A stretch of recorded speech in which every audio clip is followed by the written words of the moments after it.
They're the most violent motorcycle gang in America. They'll stay and they'll fight to the end. They are nomads, sowing terror and fear wherever they ride. We're the toughest giant in the valley, and you gotta back that up. They are the Pagans, and their motto is do unto others, then split. Absolutely, positively. Gangland.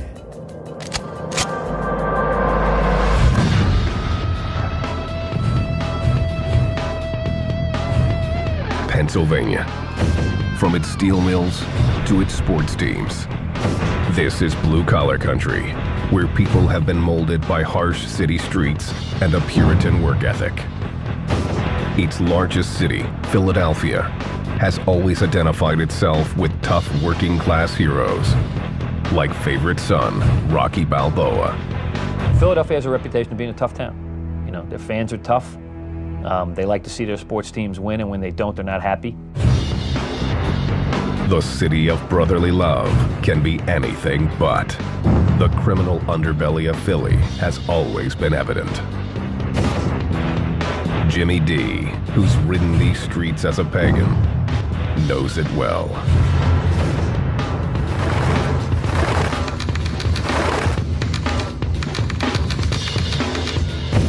One for all for one. Let's die together, let's fight together, let's together. That's the bond. The motorcycles and the brotherhood. Everything that comes after that comes after that. For 10 years, Jimmy D and the Pagans ran Philadelphia with brute force.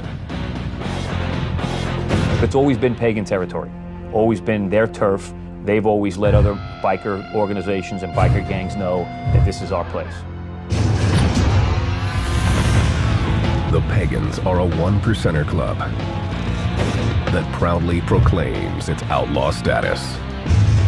99% of the people in this world live by society's rules, obligations, and socially accepted behavior. 1% do not. 1% are outlaws. The world, this is what we live by. This philosophy has led them to become the most secretive and nomadic of the large motorcycle gangs. They don't have national or chapter clubhouses. They don't like law enforcement to even know where they're from, opting to forego patches representing their home state. What they have is 300 to 400 members. The Pagans' territory can be found in states like Pennsylvania, New York, Ohio, Maryland, and Virginia. Their sheer brutality often makes up for being outnumbered. What defines them is their propensity to do violence. They're a very violent group. They're a nomadic group. They are to themselves quite introverted as a gang. A lot of antisocial behavior. The Pagans have been linked to assaults, theft, and extortion, as well as weapons and drug trafficking. From menial bullshit, nothing, to murder.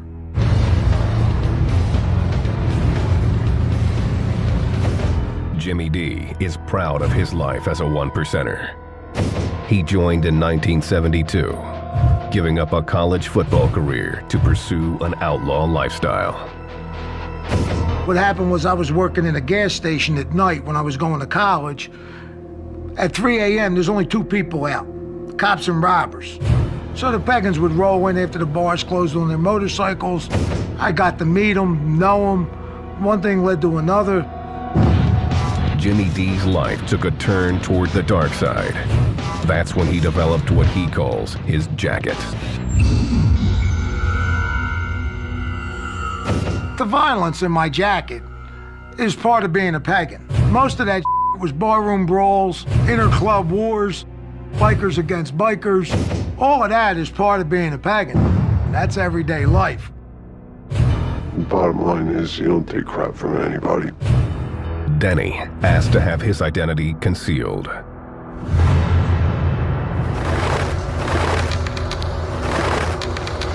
He was taught to value brotherhood and violence above all else. Just all go down together. You know, you go in together, you walk out together. Simple as that. Denny got to know the Pagans in New York. You wanted to ride on Long Island and wear a patch, you were Pagan. That was it. There's no ifs, ands, or buts. It wasn't long before he felt like part of the crew. I got to here and there, and they always had my back. I'd have their back, whatever, so it worked out good. Denny joined in the early 90s. His sponsor made sure he knew who his enemies were from the day Denny swore his oath. I went to his house and said, listen, we all want you to prospect. We want you to be a Pagan. I want you to make sure that you know we're war with Hell's Angels.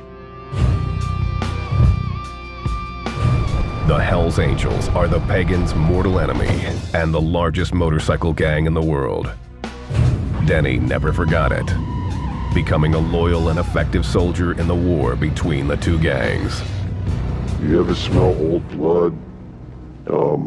Pulling teeth out of your knuckles, pulling teeth out of your axe handles, pieces of brain. I mean, I've seen some up beatings, some nasty. The battle between the Pagans and the Hells Angels has been raging for decades, often with deadly consequences.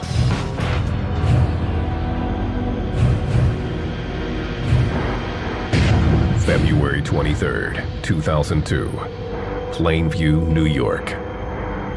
The Pagans gathered at a bar called Diamonds. Many had traveled from out of state, including the crew from Philly.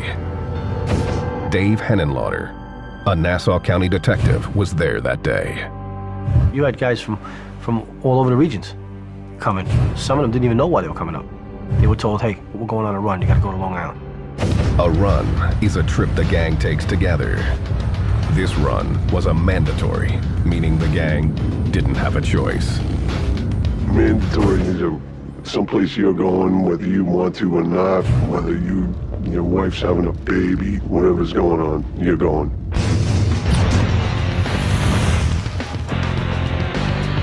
When the Pagans arrived, they were told to get ready to do battle with the Hells Angels.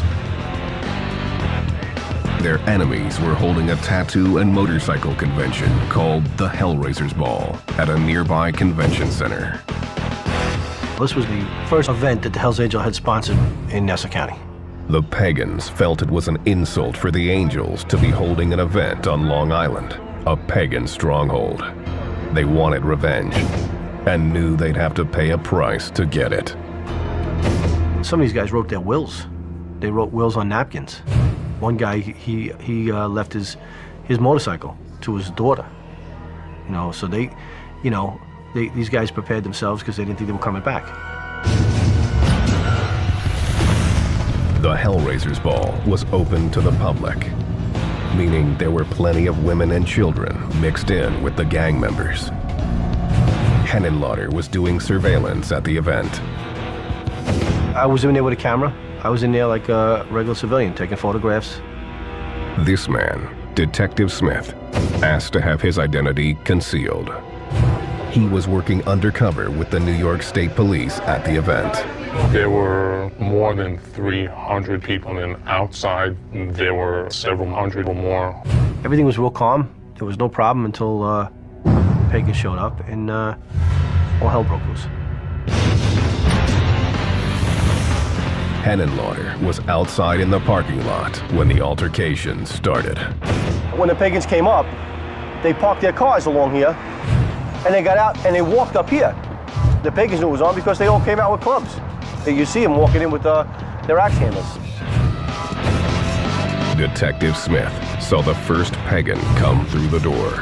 I hear this roar, and then within a few seconds, this Pagan, well over 6 foot, well over 300 pounds, is yelling. He had in his hands a piece of lumber, not a finished axe handle or a 2x4, just a big stick. The Pagans began pushing their way through the front door, armed with everything from axe handles to Uzis. to metal pipes and knives. Detective Smith noticed a Hell's Angel preparing to defend himself. He produces a small semi-automatic pistol. The scene erupted into a full-scale war. When the Pagans go to take care of business, they go to take care of business. Repercussions don't matter. Results don't matter. It's brotherhood.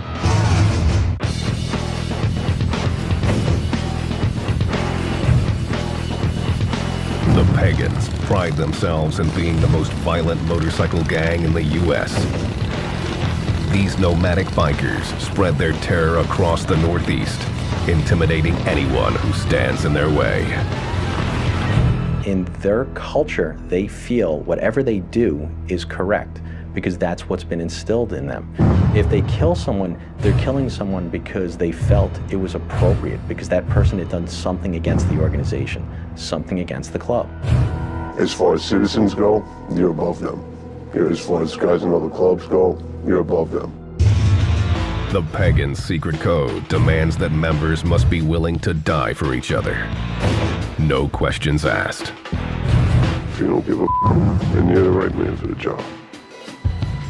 This combination of brute force and brotherhood has defined the Pagans from the gang's inception.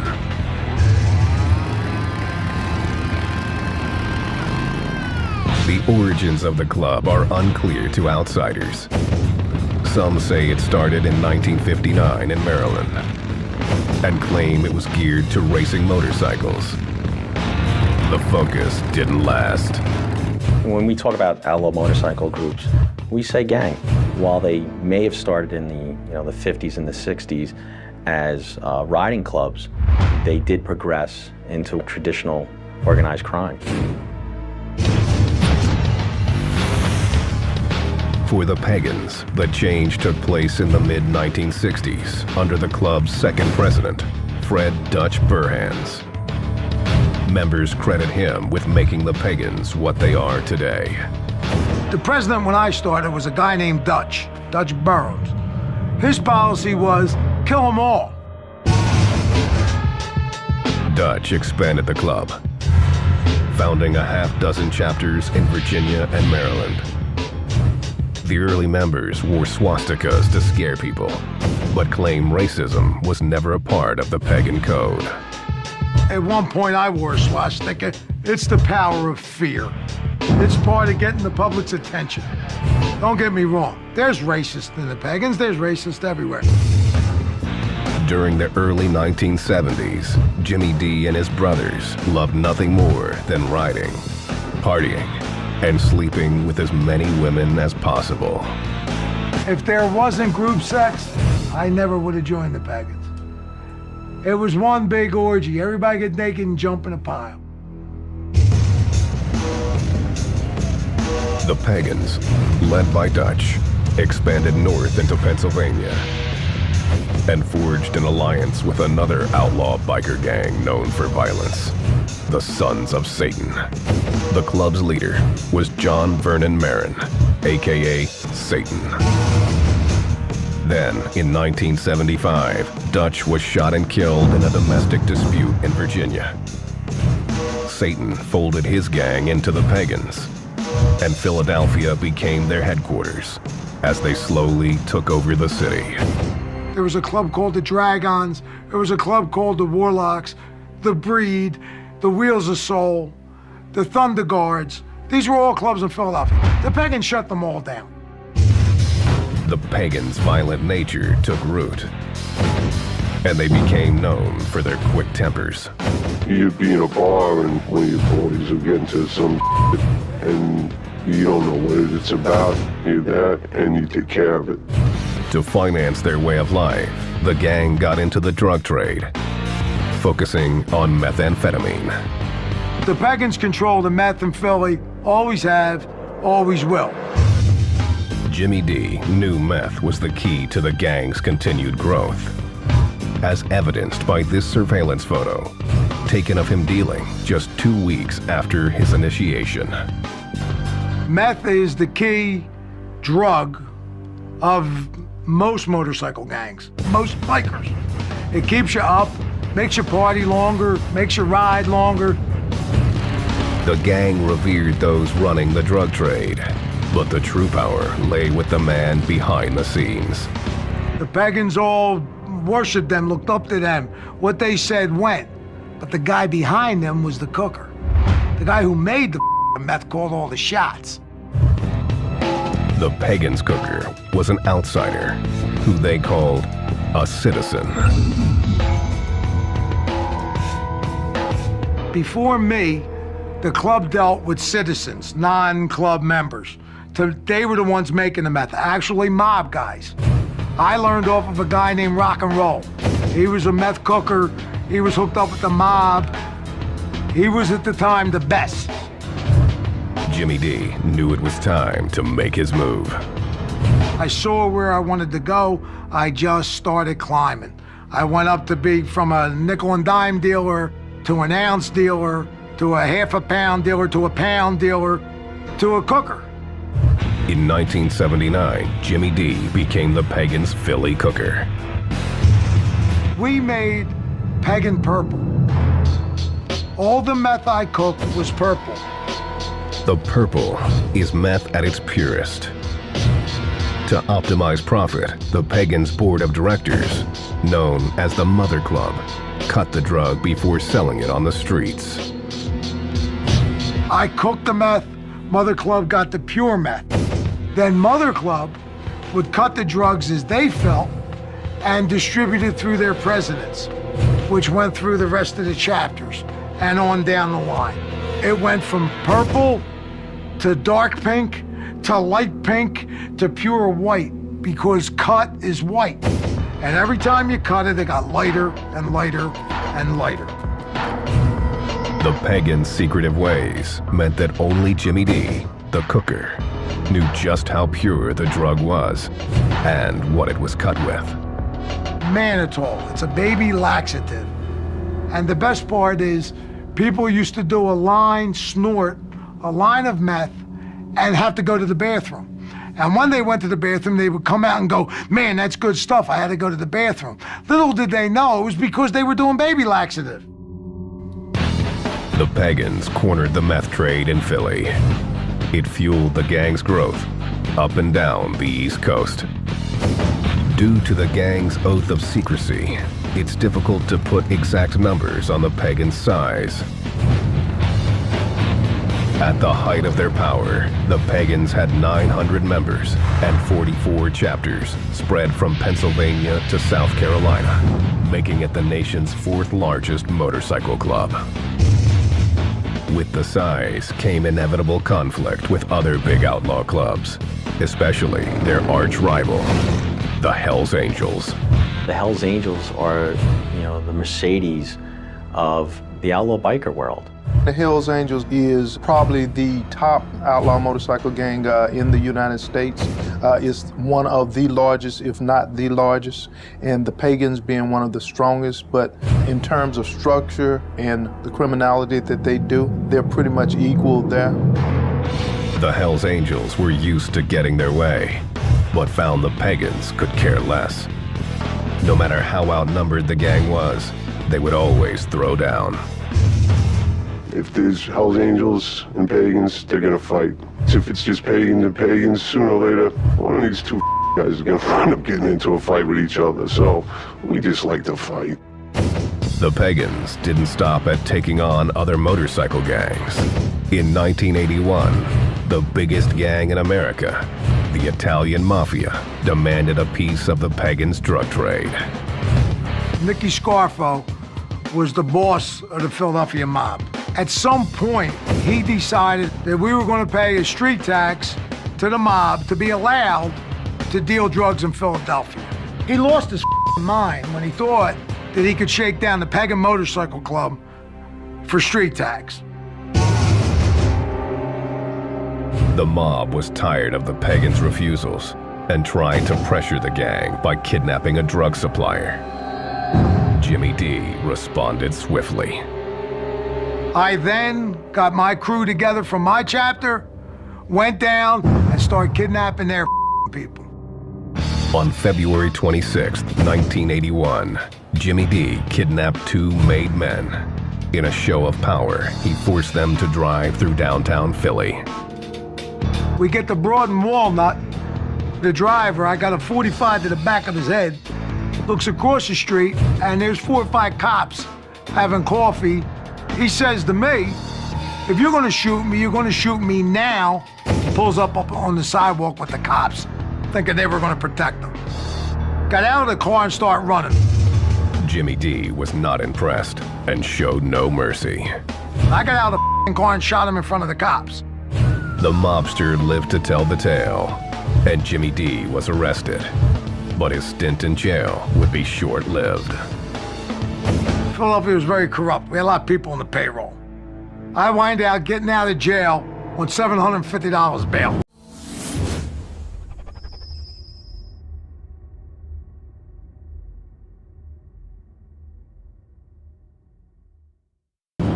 For a shooting in Center City downtown. His payoffs of the Philly PD meant it would be a year and a half before the case ever went to trial. The club's war with the mob would continue. But according to Jimmy D, the Pagans never paid tax while he ran the gang. We're the toughest giant in the valley, and you gotta back that up. The Pagans motorcycle gang has built a criminal brotherhood based on violence and drug dealing. They've stayed secretive and exclusive, maintaining their hold over their territory with their own set of laws. Pagans live by pagan rules. Don't want to be judged by law enforcement. Don't want to answer to society's laws. Pagans answer to their own code. This code is included in the Pagan Constitution, which governs membership requirements, the roles of women, and even the type of bike members can own. It's got to be a Harley Davidson, and it's got to be 900 cc's or more. That's in the rule book. That's what it's got to be. This is an outlaw motorcycle club with more rules than the Constitution. In order to wear the Pagan's name, members are expected to follow these rules. But Jimmy D says there's only one that really matters. The first rule is Mother Club is God. The Mother Club is what the gang calls its board of directors. The Mother Club sets national policy and club conduct. The chapters fall underneath its rule. The structure of the chapters is much like the military, with a sergeant-at-arms, an enforcer, and soldiers that come under the command of a chapter president, or what the Pagans call a diamondback. These leaders wear a 1% diamond patch on the back of their jacket. Their word is law. You gotta listen to your diamond. You gotta do whatever your diamond tells you what to do. The Pagans' ultra-secret nature is forged by this unquestioning attitude. I could, at 2 o'clock in the morning, be in a bar and say to myself, let's go visit the guys in New York. Let's go visit the guys in Pittsburgh. The fact that we could float around and find a home within riding distance on a motorcycle was one of the best parts of being a pagan. Though many want to become pagans, the road to membership is not easy. Denny's journey started in an unlikely way. I met some at a party and wound up meeting a bunch of Hells Angels, and I thought they were pretty cool cats. The Hells Angels asked Denny to join. His membership in the gang didn't go as planned. I was at a party a couple years later, and this angel tried to the chick I was with, and I wound up getting into a fight with him. I actually beat his ass, but then I got my ass beat by the rest of them. So I said, the Hells Angels, and I started hanging out with the Pagans. Denny liked the Pagans' rebellious and extremely secretive ways. He decided to become a prospect.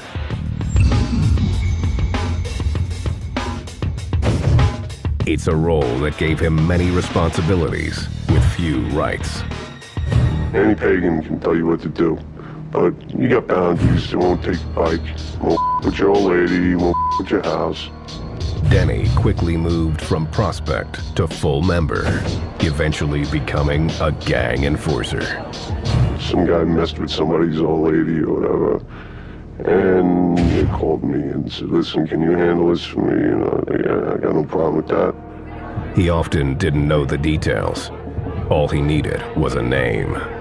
I walked into this bar, I saw the guy, walked over and picked up a pool ball, and I bashed his skull in, and threw him out the back door. I got on my bike and I left. When recruiting, the Pagans look hard for toughness, loyalty, and a do-or-die attitude that means everything to them. Back then I could handle my liquor. I take care of business, I don't around, I won't take from anybody. I'm not an asshole, you know?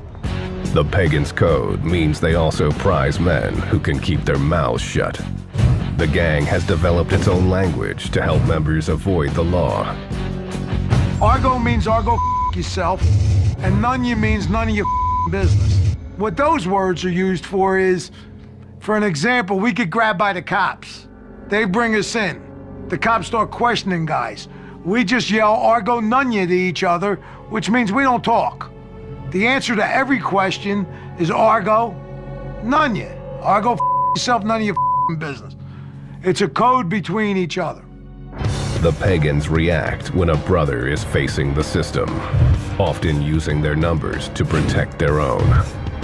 What you'll see inside the courtroom is 10 or 15 guys from the organization staring down the jury, staring down the witnesses, trying to intimidate the judge, trying to intimidate the prosecutor to make this case disappear.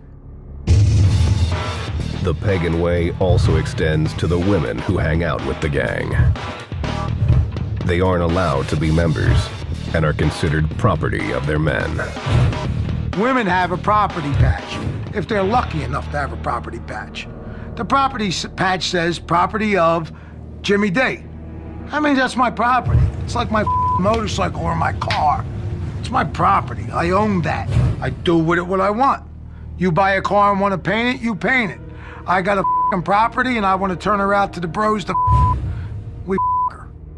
The club or its members come first. Business usually comes second. The bike usually comes third. The dog comes fourth, and the woman comes last. In spite of how they're treated, there is no shortage of women who are willing to be Pagan property. They like that bad guy, they want to piss off their dad or something like that, you know? Who knows what makes chicks do things, period. And makes them want to bang a dirty biker is beyond me. It's unbelievable. It's like a magnet. The club, the lifestyle, the spotlight, the power tracks them like a magnet. There's more women dying to become a part of it than there are men.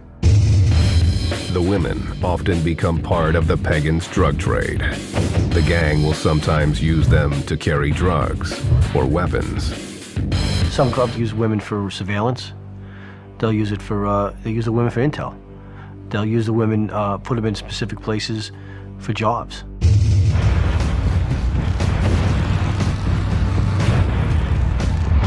The Pagans take extreme pride in their club colors. That jacket means more to them than their family does. You get on your bike when you got your colors on you with 30 or 40 guys. Everybody's riding two abreast, and cars are getting out of your way, and there's nothing stopping you.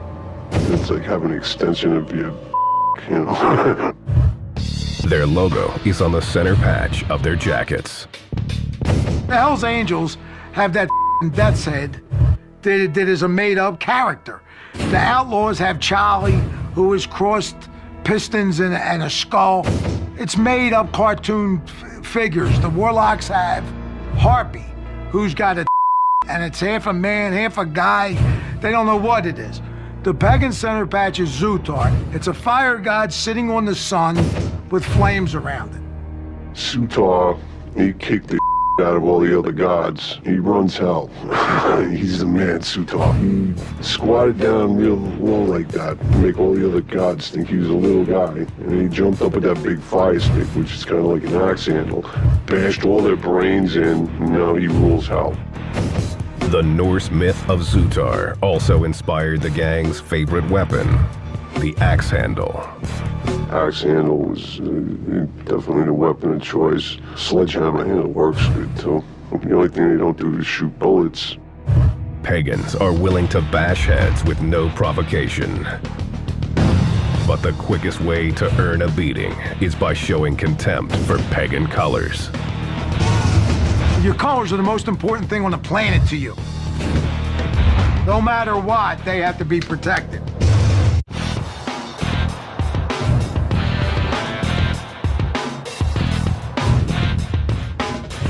In Philadelphia, the Pagans Motorcycle Club rules through a brotherhood of violence. Living pagan and dying pagan. Frank had been the biggest in the world and started a fight over nothing. But it don't matter. You stick with your brothers no matter what. You know, that's how it is. The Pagans intentionally have stayed exclusive. They believe it gives them an advantage over larger clubs. When I was a pagan, I knew every pagan. So if you get a phone call that pagan has a problem 1,000 miles away, it's easy to go to his aid. The Hells Angels get a phone call from a Hells Angel in California, and I'm from New York, and his name is Dog. I don't know him. I don't know if I'm so quick to go help him. This close-knit brotherhood isn't perfect, and blood isn't always thicker than cash. Jimmy D found that out the hard way. Pagans woke me up. Business is business. Money is money. Brotherhood is a hoax. In 1982, Jimmy was in prison after shooting a mobster in front of the cops when he was told 3 pagans were conspiring with the mob to kill him and take over his drug business. For $10,000, those 3 guys sold me out and gave the mob the green light to kill me with no repercussions. I was a team member. I was the most pagan in the world. It was all that mattered to me. To find out that my bros, my people, gave me the up to be killed by them suckers was more than I could deal with. Jimmy D made a decision. He turned on the men who had already turned on him, providing federal authorities with damaging details about the gang. I rolled over on every pagan. If they didn't give me up, I'd still be a pagan today. I would have went to prison and kept my mouth shut and came back out in good standing. Them giving me up caused me to do what I did. The feds used Jimmy D's information to begin building powerful cases against the pagans. The Pagans had 2 major RICO cases that devastated the leadership of the organization, that specifically targeted the Mother Club members of the organization. By the 1990s, the gang was falling apart. In 1998, Denny became one of the casualties. All of a sudden one day at 6 o'clock in the morning, you got about 100 feds and ATF guys banging on your door with all putting laser sights on your face. No one's going for the leg shot. Everyone wants that head shot. So kind of throws a turd in the punch bowl. Denny's pagan brothers had turned state's evidence. He was sentenced to more than 10 years in prison for conspiracy. You know, he's supposed to be all these big badass brothers and all this. By the time we got to the courthouse, all your bros, they went for themselves. Everyone saved themselves.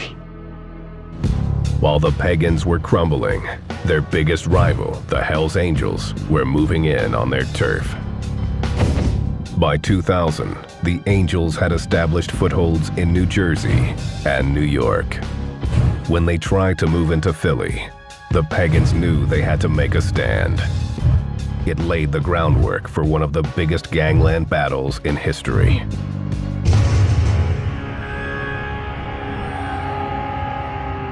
In 2002, Philadelphia. The Angels began to recruit pagans, attempting to get them to switch alliances. You do not trade in your colors with the pagans to have colors with another organization, especially the Hells Angels at that point. The first pagan to become an angel was Tom Thinker Woods, a former leader of the Pagans Mother Club. He contacted the Hells Angels and offered them the Philadelphia chapter. Said, okay, fellas, we want to come over. Give us colors, we'll become Hells Angels, and we'll deal with the pagans here. We'll give you Philadelphia. And that's, I think, was widely viewed as a mortal sin, so to speak, among bikers. The betrayal stoked fury throughout the Pagans' membership.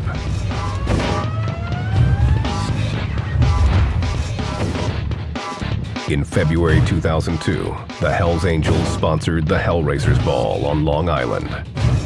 The Pagans believed that the traders from Philly would be there. The decision was made to teach them and the Angels a lesson. There's this call for pagans from various places, including about 3 dozen from Philadelphia, to go up at that Hellraisers Ball and basically take them on.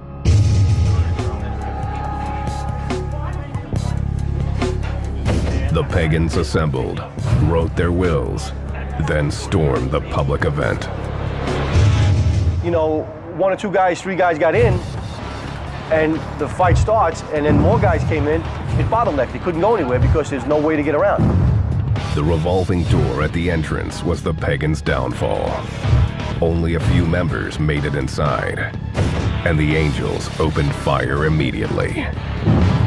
As much as they seemed like a barbaric horde, they were effectively shut down right there.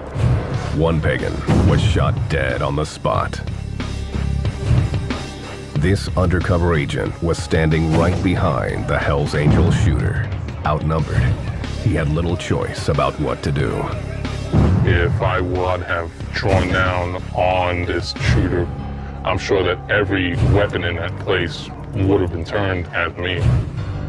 Over 500 assorted weapons were found in the venue. They didn't care that civilians were around. The pagans had come in with brute force and no escape plan. Most were caught by police in the parking lot. Some escaped, but were caught on nearby streets wearing their colors. In total, 73 pagans were arrested. 2 Hells Angels, including the shooter, Raymond Dwyer, were also taken into custody. Dwyer was charged with second-degree murder, a charge that was dropped in a plea deal. He ended up serving a year in jail on a related weapons possession charge. The pagans still claimed victory. They showed up, went to Long Island, and thrilled them. Kicked the Hells Angels' ass in their own territory.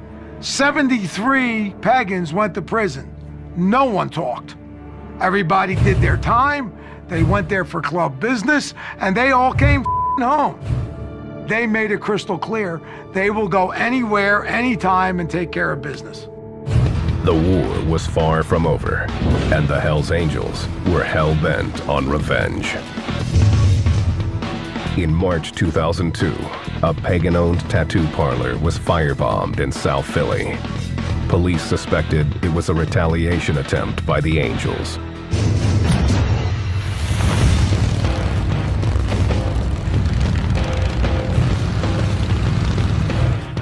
The Hells Angels continued to make their presence known in Philly.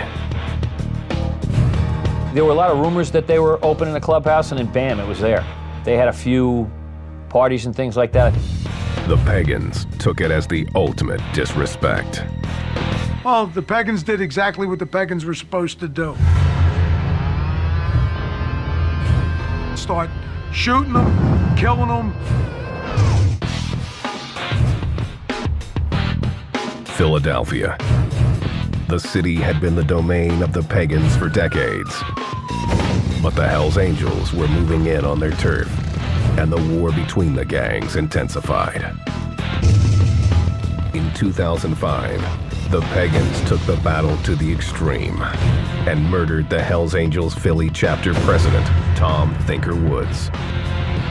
He was one of the original Pagans who had left the gang for the Angels.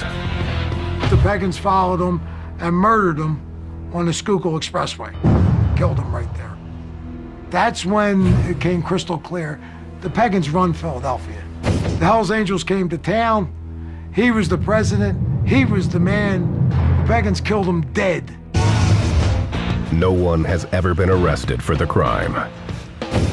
The brazen murder was enough to cause the Hells Angels to concede Philly to the Pagans. The word in the intelligence community was that guys were getting concerned about the level of violence, the amount of heat and trouble that came with it. Wasn't worth it. I have never seen the Hells Angels run out of town or any major city like that, like the way it occurred here. They just folded up shop and went away.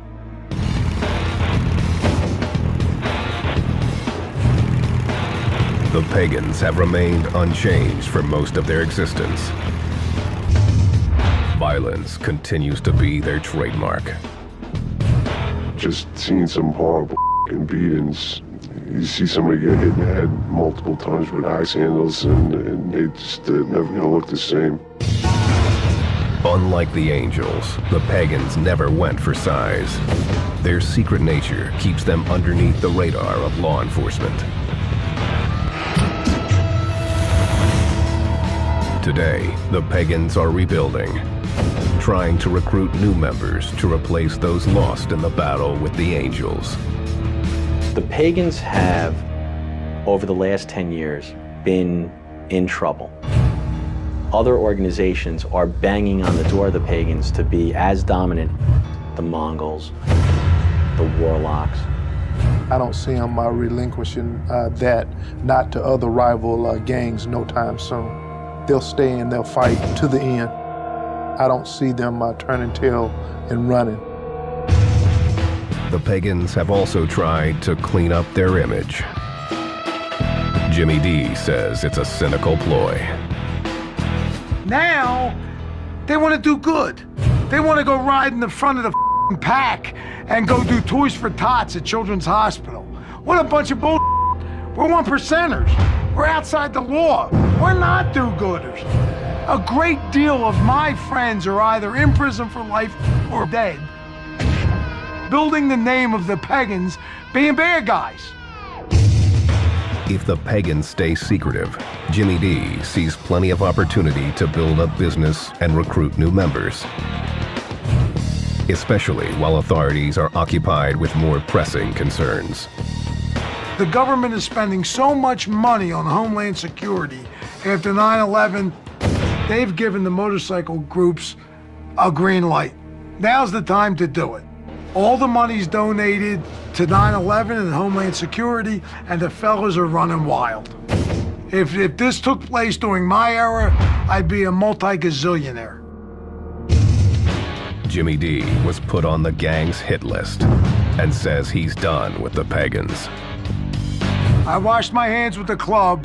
I couldn't even look at them when they did that to me. Denny also felt betrayed by the club. I got home from jail and stayed away from the law. It says that I'm not allowed to have contact with anybody for the rest of whatever, so I'll stick with that. So it's by my own choice, you know, I just walked away.